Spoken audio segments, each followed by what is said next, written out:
আজকের নিজাম ইসলাম, আজকের খেলাফত ইসলাম, আজকের জামাত ইসলাম, এগুলা কি রাসূলুল্লাহর জামানায় ছিল? তো রাসূলের দল বলতে কি এই দল সর্বস্ব, নাম সর্বস্ব ওদেরকে বোঝানো হবে না।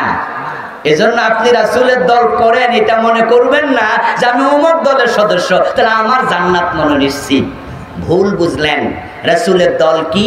রাসূল বলছে মা আনা আলাইহি ওয়া আসহাবি, যে কোরআনের উপরে আমি নবী মুহাম্মদ আমার সাহাবারা অধিষ্ঠিত প্রতিষ্ঠিত, এই কোরআনের উপরে যারা প্রতিষ্ঠিত হবে, কোরআন যারা মানবে, সমাজে কায়েম করতে চাইবে, তারাই আমি নবীর দলের কর্মী হয়ে যাবে।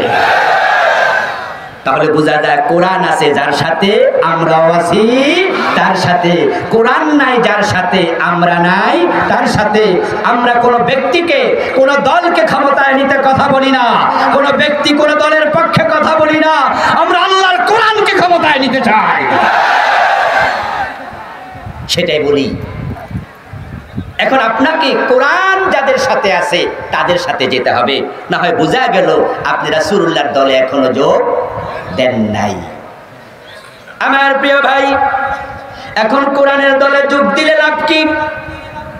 কেনই বা যোগ দিতে হবে? এবার আল্লাহ তাআলার কথা শুনুন, আমার নবীর জীবনের লক্ষ্য কি। কোরআনের দলে যোগ দিলে সে লক্ষ্যটাই পূরণ হবে। ওই লক্ষ্যটা হলো আল্লাহর বক্তব্য। আমার সাথে পড়ুন যারা পারেন। হুয়াল্লাযী আরসালা রাসূলাহু বিল হুদা ওয়া দীনিল হক লিইয়ুযহিরাহু আলাদ দীনি কুল্লি। এটা আওয়াজ দিয়ে সুবহানাল্লাহ পড়েন। আল্লাহ তাআলা বলছেন তিনি আল্লাহ, যিনি তার রাসূলকে তিনি বিল হুদা, হুদা মানে কোরআন, যিনি রাসূলকে কোরআন দিয়ে পাঠিয়েছেন, ওয়া দীনিল হক দিয়েছেন সত্য ধর্ম ইসলাম। কোরআন এবং ইসলাম দিয়ে আল্লাহ তার রাসূলকে পাঠালেন। কেন? লিইয়ুযহিরাহু আলাদ দীনি কুল্লি। উদ্দেশ্য হচ্ছে আমার নবী সমাজে প্রতিষ্ঠিত যত মত আছে, পথ আছে, মানুষের বানানো আইন আছে, বিধান আছে, আদিয়ানে বাতেলা আছে, আমার নবীকে আমি পাঠিয়েছি, তিনি সবগুলোর উপরে আল্লাহর কোরআনকে বিজয় করে দেবেন। তাহলে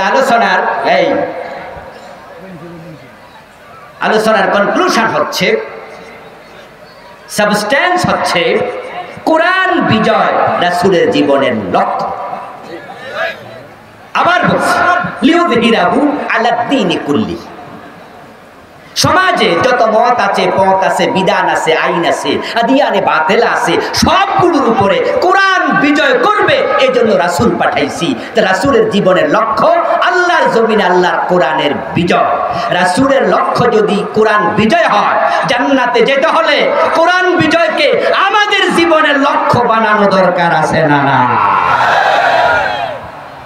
রাসূল হচ্ছেন রেলগাড়ির ইঞ্জিনের মতো, আমরা উম্মতেরা হচ্ছি ইঞ্জিনের পিছনের বগির মতো। ইঞ্জিনের সাথে যদি বগি অ্যাটাচড না হয়, এই ইঞ্জিন কি বগিকে টেনে টেনে নিয়ে যায়? আমার প্রিয় ভাই, আল্লাহর হাবিবকে আল্লাহ তাআলা পাঠালেন জাতির জন্য ইঞ্জিন বানায়া, উম্মতের জন্য ইঞ্জিন বানায়া। এখন যত উম্মত আছে সবাই রাসূলুল্লাহর সাথে নিজেকে অ্যাটাচ করে দেবে, তাহলে প্রিয় নবী টেনে টেনে তাকে আল্লাহর জান্নাত পর্যন্ত নেবে। এটাই তিনি বলেছেন, কানা মাই ফিল জান্নাহ, যারা পুরা জীবনে আমি নবীর সুন্নাহ মানবে আমার সাথে জান্নাতে যাবে। কোরআনকে রাসূলের জীবনের লক্ষ্য কেন বানানো হলো? কারণ কোরআন যদি বিজয়ী না হয়, ইসলাম পরিপূর্ণ মেনে চলা সম্ভব না। একবার চোখে আঙ্গুল দিয়ে একটু দেখাই দিই। বাংলাদেশে আলহামদুলিল্লাহ তাবলীগ জামাতের কাজ যেই পরিমাণ চলে, পৃথিবীর খুব কম দেশে তাবলীগের এত কাজ চলে। বিশ্ব ইজতেমাটা আমাদের দেশেই হয়। তামাম দুনিয়া থেকে তাবলীগের ভাইয়েরা বিশ্ব ইজতেমা উপলক্ষে এদেশে চলে আসে, লাখ লাখ লোক। বাংলাদেশে তাবলীগের দাওয়াত হয়, আর তাবলীগ জামাতের ভাইয়েরা আসরের টাইমে মসজিদ থেকে গাছতে বের হয়।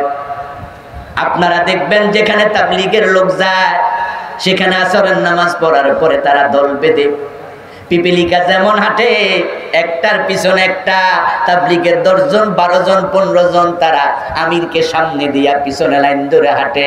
সামনে যারে পায় তারে ধরে নামাজ পড়ো, মসজিদে আসো, দাওয়াত দিতে থাকে। তাবলীগের ভাইয়েরা নামাজের দাওয়াত দেয়। এই 52 বছরে বাংলাদেশে দিল, পীর সাহেবরা নামাজের দাওয়াত দিল। মাহফিলের সিজনে লাখ লাখ মাহফিল নামাজের দাওয়াত দেয়া হচ্ছে। মসজিদের ইমামেরা 3.5 লাখ মসজিদ থেকে জুমার দিন নামাজের ওয়াজ করে। কত ওয়াজ নামাজ নিয়ে হলো বলুন তো? ফজরের টাইমে মসজিদ ভরে যায় না খালি? তো কাজ তো নামাজের হলো, দাওয়াত তো নামাজের হলো, রেজাল্ট কই?